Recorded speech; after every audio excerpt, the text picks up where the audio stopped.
morning, good afternoon, good evening, wherever you guys are at. I hope you're having a fantastic day. It's SoulSaint here with a concept video that I would like to bring to your attention, especially since we're in the middle of the Monster Hunter event. As of right now, there's been a lot of events and a lot of activities for you to be able to attain. Not only Mr. Rathalos here, which we are going to be able to showcase a really strong potential version of him, but also the great and majestic Nergigante. I don't know how to say this name. I'm going to tell you guys right now. But the Archer, who's also a part amongst the other legendaries you could acquire as a part of like a progression event. Maybe there's going to be some future events for hers that you can get involved with, that you can acquire this champion. The main concept for this video that I wanted to show for you guys is the premise behind how valuable being able to have a lot of the, I wouldn't say mandatory, but some ideal components to be able to effectively farm and do well inside Hydra. So we are going to do a brutal key using this champion as well as Rathalos and some other champions you may be familiar with. Some of them are a little bit overpowered, but this is just for fun. This is for concept. It really does pick up pretty fast. You got plug and play a lot of different options with it. Sorry, I didn't even hit the key, the mic there, but you can do a lot of different concepts with it. I'm going to show you the build first and foremost, and then we'll do the run. We'll show you both, in particular, Nergigante Archer, and as well as that with Rathalos as well, okay? So, before we break down any further, I do want to kind of do a quick explanation. Provoke is really good for decay.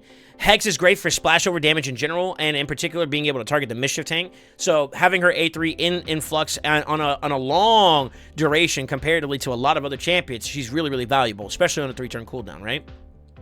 In addition to that, one of the more idealistic debuffs you can put out there to help give your team a little bit more time to kind of do things in the course of this battle of attrition, this battle fight that goes on for a very long period of time, is decreased speed. So having decreased speed also be in place, especially since we're going against bosses, and then all the heads are considered bosses, she has a chance to place at 100% the decreased speed. So Hex, Provoke, decreased speed, sounds really, really good, right? And then on top of that too, while the champions or allies, if they're ever hit under a champion that has Hex, that's a little bit of extra sustain, which actually does kind of, it can give you a little bit of room to breathe with, right? So, kind of doing like a plethora of options as well. And then, of course, we have Rathalos, who's pretty much just damage. Go ham, go home, right? We do have an empowered version of him, which we did just before this video. So if you haven't tuned into the YouTube streams or the Twitch streams, definitely make sure you go and subscribe and follow so that you can be a part of them, because we are live right now, as a matter of fact. Anyways, you know, pretty much big damage, big numbies. You know, we're going to go ham, go home. But the core of this is just basically, I want you guys to see Archer and see how potential she could do, basically in a summary words, and she's probably going to be great across all different difficulties, as long as you scale her stats as you can. I think we're both, they're both in Relentless as of right now, so let's go ahead and pull them up real fast. Yep, Relentless and some broken sets for Nergigante Archer. She is going to be rocking Cruelty. With some masteries that are pretty much designed around giving some more accuracy, some extra turn meter, some extra cycling, excuse me, of abilities. You know, basically just trying to let them go fast. And then also, this is kind of a little bit of an underrated one. Since she has a 100% land rate on her debuffs, having that chance to have an extension of those debuffs is actually kind of nice, you know? As long as it's not one of these stuns, sleeps, or freezes, you can get a little bit extra. So already long-term duration can go up a little bit more, right? With the exception, I believe, of Provoke. Provoke is the only one that's kind of excluded from this. But, you know, finishing off with Master down, like pretty much your standard typical build there. Nothing too out of mind, out of sight for this one. That's pretty much what you're looking for there. We are rocking a pretty healthy speed, so just keep that in mind.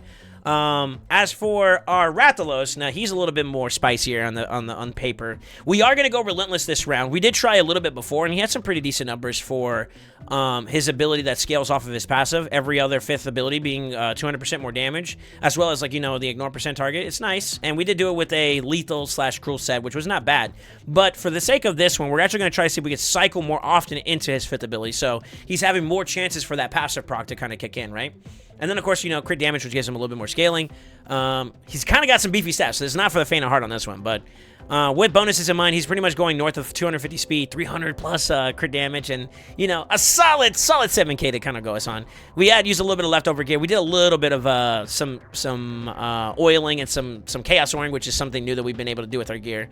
So you'll be able to enjoy a little bit more of that extra little spice of life that we get to get from him. So really, really cool build. With that being said, let's get into the run. This is going to be brutal yet again, and I want you guys to just to keep in mind that the way we have our team designed is just to help enable those two champions do their thing, right? So burns from Sissia, decreased defense, weakened from Sissia is really good. Senor Gallic here, Supreme Gallic, is giving us that block buff so that we don't have to worry about the Blight head giving Poison Cloud, you know, Mischief taking buffs from us, anything around those lines. We're able to manage that. And then, of course, I asked the community here to give us a champion to work with, and one of our guys described using Garrel here, so we use Garrel in this round just for the memes. It's not really like a particular focus, but I really wanted to show you guys this. You know, we're setting up with our abilities here, and I just want you guys to see the concept of, like, how valuable just having this champion in play right off the rip is just going to give you so much playability. So, the A3 here, as you can obviously see, is about to go up. Take a look at what we're going to have for debuffs. 2-turn duration, 3-turn duration for both the Provoke and the Hex, respectively, means that automatically, as long as you're going at a decent pace to a point where you maybe can get 1-turn lap over, you're going to be able to cycle into that ability again, which means you can practically, with her, perma-provoke the Decay head. That is fantastic. And then on top of that too, if you want to take a look at another champion or another head that we were talking about with Mischief, having a 4-turn Hex means that we'll be able to target this champion for 4 of this enemy's turns. So we're going to be cycling a lot throughout the course of this fight, which means that we're going to get plenty of opportunity to do some decent damage to this guy. And with the masteries and the fact that she places those debuffs the way she does, from the Archer, I mean, we're able to just do some more damage and just keep it going. Just keep it going nonstop. And I think that's very exciting. You may see one or two of the champions kind of get knocked out because, like I said, this isn't really built for the concept of doing, like, you know, super optimization. I didn't want to do that for this video. You can look at various different people to do stuff with on that, but just to kind of show you, I'm going to try to aim for like a quick 50 mil real fast, but I believe top chest is around like 30 mil, if I remember correctly. Let's see how many turns it's going to take for us to get to it. I'm going to take my time with it. We're not going to, like, over the top do this. We can kind of pack a little bit of an easy punch over here since that's a positive affinity. We're getting some extra procs on the passive from Garrel, which is kind of nice. Now, here's another part, too. We are using Supreme Gallic here, who does provide decreased speed, and I want you to think about this as in terms of, like, opportunity. If you have some alternative champions that you're using for decreased speed, like Gwendolyn, we all recently acquired, the Archer is complementary to that because over the course of the battle, you're going to have some of those debuffs fall off. Well, if you offset them to a point, like kind of how I did with Supreme Gallic and Archer here, you see that this enemy, Mischief, who's the fastest here, is about to lose that debuff, right? And the same thing also for Decay. We're about to lose it. But because Archer is in play, we get to do a quick potential refresh, and boom, we got it up, elevated for another extra turn, which means that you have more uptime consistency with those debuffs. So a little bit of overlap isn't bad, right? And I'm going to be honest with you, that just opens the door for us to be able to do so much more with this. We did get a Relentless proc, which means that we're going to cycle into this ability yet again. I mean, I'm going to be honest with you, I'm very impressed with the way that they designed the monster here. And I'm just going to say this offhand right now. Out of all the champions, I'm going to disappear for a second, and I want you to see this. Look at the way this champion looks in comparison to all of them from a glance. Yeah, Garrel does look like a standout because you see the flames and you see the design, which he's really dope, don't get me wrong. But Rathalos, man, I mean, he looks like a monster. Well, literally a hunter, you know what I mean? Like a monster hunter. I mean, he's really, really cool. Like, their monster hunter-inspired designs for these champions are top tier, man. And if I get some more procs in here, we're going to do some more damage here. We're going to do a single target, 320,000 plus damage there. Let's see if we can get a couple of heads popped, and we might be able to show you some more damage as it cycles in more. The more Relentless procs we get, the more it's going to be really, really valuable for us, you know? So I'm looking forward to seeing a little bit more of that in action. I mean, I'm going to be honest with you. Garrel's just kind of like going in for the Superman punches nonstop. We already got a head popped here. Let's go ahead and get the revive. I did say we're going to have a couple champions that might die here a little bit, but I think we're going to be looking pretty solid here. Go ahead and put our debuffs back up. See, she did get provoked, right? And that's something that couldn't happen in your fight. We still have that 1-turn duration still up there active. So that is where the benefit is. You got to think that as heads are going in and out of the fight, you know, you kill and decapitate one and it respawns a new one, your timing of some of these heads may adjust, right? And having that extra duration in the event you get provoked from, like, the Wrath head or something happens where your team has to kind of adjust, having that extra duration, man, is just undeniably valuable. And I think that's something I want you guys to kind of see here. Look at that, 572 from that ability. I think that was a passive proc there too as well. Almost one-tap this boss from just an A1 ability, 500,000 damage. That's actually really huge. I'm going to go ahead and do my Superman punch, get another popped head here. We're going to be a little bit safe from some of the damage. Wrath is probably the one we have to watch out for the most. I'm going to refresh and do some damage here. Might actually get an actual proc, and all heads are down. Now, this is where it's going to get a little spicy. We're going to turn meter boost here. Although I normally, depending on like how the team is speed comped or like how it's designed and tuned, I would say you might be a little bit more cautious with some of your abilities and how you can like apply them and whatnot. But considering that we have a 2-turn delay on this one, and then this is the only one we really have to watch out for, I'm actually going to be a little bit aggressive here. Now, keep in mind that Archer is Spirit Affinity, so Blue Affinity could technically hurt us. So, you know, Spirit going into Magic, we may miss a debuff here and there on 2 heads here. But I think we still shoot our shot for it. Let's go for it. We landed it. As a matter of fact, we actually missed the one that we're positive for. Make it make sense. Player, please. We're just going to keep doing some of our debuffs here, and let's see if we get some extra output here. It'd be really cool if we can get one of those procs whenever we're doing our buff with the A3. I think that'd be really, really exciting to see. So let's just do some extra damage here. I'm just going for damage now at this point. If we get an extra proc, that's great. The setup isn't fully there yet. If we get an HP burn across the board and we get the A2 followed up afterwards, which we don't have, it's on cooldown. That's okay. We'll go ahead and see if we can catch it going into the next round. Now, we are going to have some of the heads get their turns. Here is where it can kind of come in value because we are on cooldown with Gallic. She could compensate and give us that extra decreased speed. So now we have a little bit more uptime on a couple of heads being down, right? See how it goes. We're only 8 turns in. We're already 20 mil in. This is actually kind of nasty. Now, mind you, this is Brutal Key, and this is a pretty well advanced account. So your experience is going to vary for sure. It's definitely going to vary for sure. But I just think that it's kind of nice to show you the potential just from like a concept of control. That's the main thing I want you guys to see from this is that the control is there and it's present. And believe it or not, the Archer giving you basically 2 for 1 in terms of kit is kind of nasty. And here's the thing. I just got a Relentless proc, and we're on a 1-turn cooldown. In the event that these heads spawn and she gets her next turn, we'll automatically be able to recapture focus on the control aspect of things. And honestly, when it comes to this particular boss fight, control is the name of the game. Yeah, you can brute force and you just constantly kill them, and that is definitely one way you can approach this. But for an account that's progressing, it is very likely that you're going to want to be able to go the distance because you're going to need to develop your champions a little bit more. Maybe you're going to need a little bit more gear, and giving yourself that opportunity to be able to do a bit more damage output. That was a mastery proc right there, or a passive proc right there again, with the A1, 600,000 damage there, almost a mil in one hit. That's kind of nice.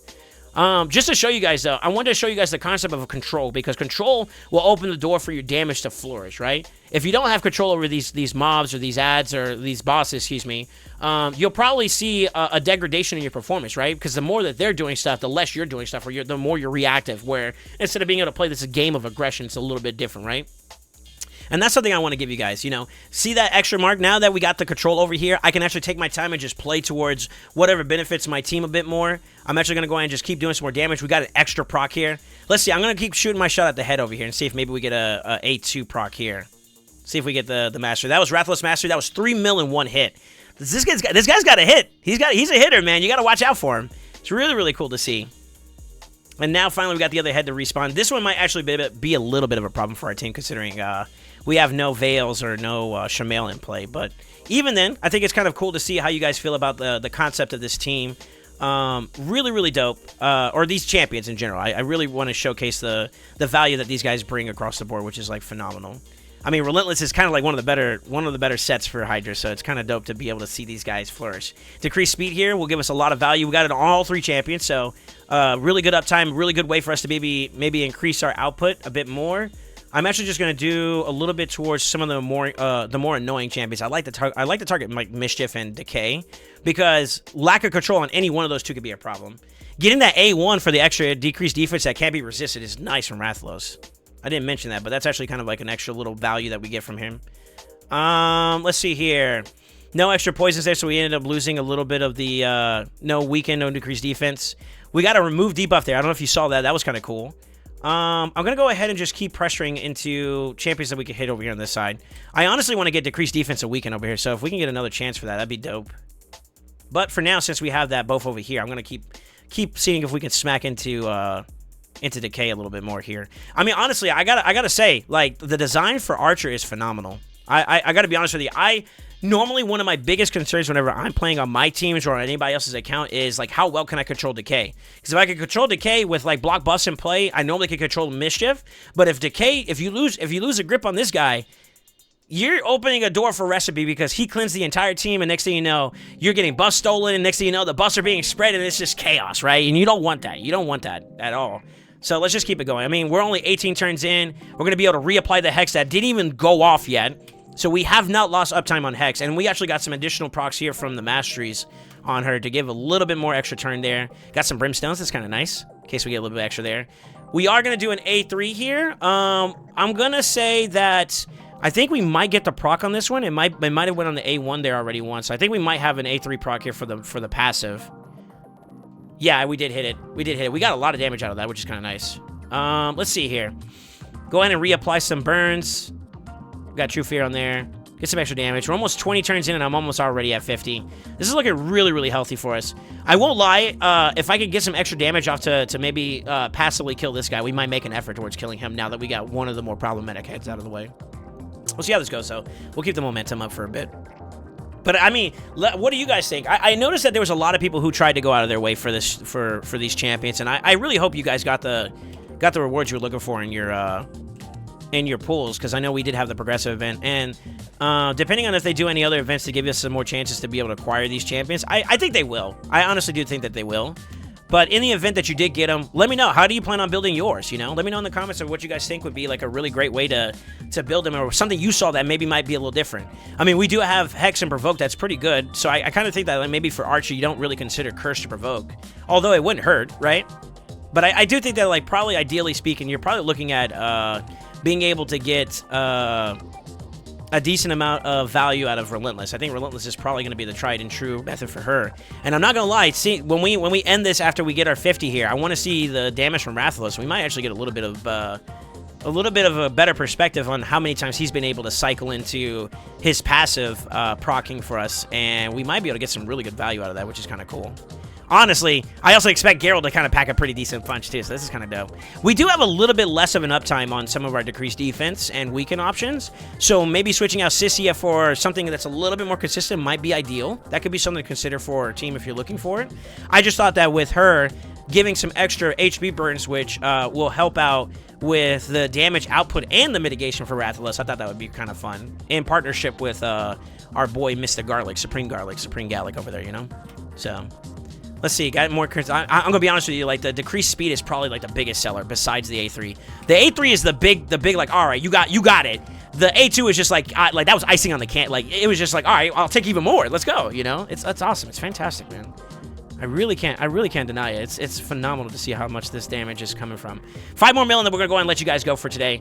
I guess one other question too as well is, how do y'all feel about the Monster Hunter event overall? Do you guys like the experience you've been having with some of these events? Is there something you wish that that player would have done? This will be a great opportunity for you to maybe voice some things you think, like, oh, it would have been cool if they added maybe a Titan event where we could have acquired one of these champions, or, you know, it's a little unfortunate that the only way we could get like the Void champion is through Void Shard pools. You know, maybe we could have gotten an event for that or something, you know? I'm definitely open to hearing some perspective on you guys, and maybe if there's enough interest and enough people who have a similar mindset, maybe we could pass it on for feedback for playing, you know? They are open to conversations. I'm not saying it's going to change anything, but open to conversations. Maybe we can open some doors and maybe give perspective to players so that they can, you know, better make future events for us more optimal, you know? I think I'd be excited to see that happen from our team. Got an extra turn there, 500,000. I saw some 300,000, some pretty good ones. We do have a little bit of a varying debuff situation here, so I expected that one to do a little bit less. He's also Force Affinity, so 2 of the heads were not positive affinity for him, so that also does impact it. But we did get an extra turn here, so let's see what we get from an A1. 364 to a decapitated head. No increased attack on him, just to keep in mind, too. Not bad. Not bad at all. Not bad at all from a champion that's pretty well developed right now. I like it. I like it a lot. And with that being said, I think we're getting closer to the tail end of this one, and away we go. I want one more big hit. One more big hit from Rathalos. Humor me, guys. Let me get this one. This one's for me. Maybe. Debatably. You stay dead, please. All right. Geralt, please! She's like, yo, what about me? Don't forget about me! Like, literally. Like, bro, how many times are you gonna win? Alright, let's see if we get a big A3 here from this one. I don't think it's the mastery or the passive box ready. I wish there's a way we could kind of tell from like a timer standpoint. You know, because like if you're busy focusing on so many different things, we got a Rathalos mastery. That might have been the proc, I'm not sure. Not bad, though. Already at 53 mils. We did basically almost 2 mil plus on Brutal per turn, per boss turn count. That's actually not bad at all. Anyways, I'm gonna go ahead and stop here. I hope you guys like this video. It's a really cool, like, informative, but also having some fun with it, because this team in no way, shape, or form is optimized to be like super like overpowered. We could really put something out there if you guys want to, but I wanted to show you guys the potential that those 2 champions have from a viability standpoint inside Hydra. I think Rathalos would be really good for a lot of boss content that can go the battle, you know, go the distance, like Clan Boss, Demon Lord, or Clan Boss Hydra. That could be some really cool, fun places that you can get some value out of. And of course, in Hydra, particularly for the Archer, really, really cool champion. Let Let me know what you guys think. Are you going to go for it if you haven't already got her? If there's a future event that may give you a chance to grab her? Are you just not interested in this champion at all? Is this a champion that doesn't have any viability in any of your current comps? I'm all ears. I'm all ears. And with that being said, don't forget to like, comment, subscribe, and always remember, stay ascended.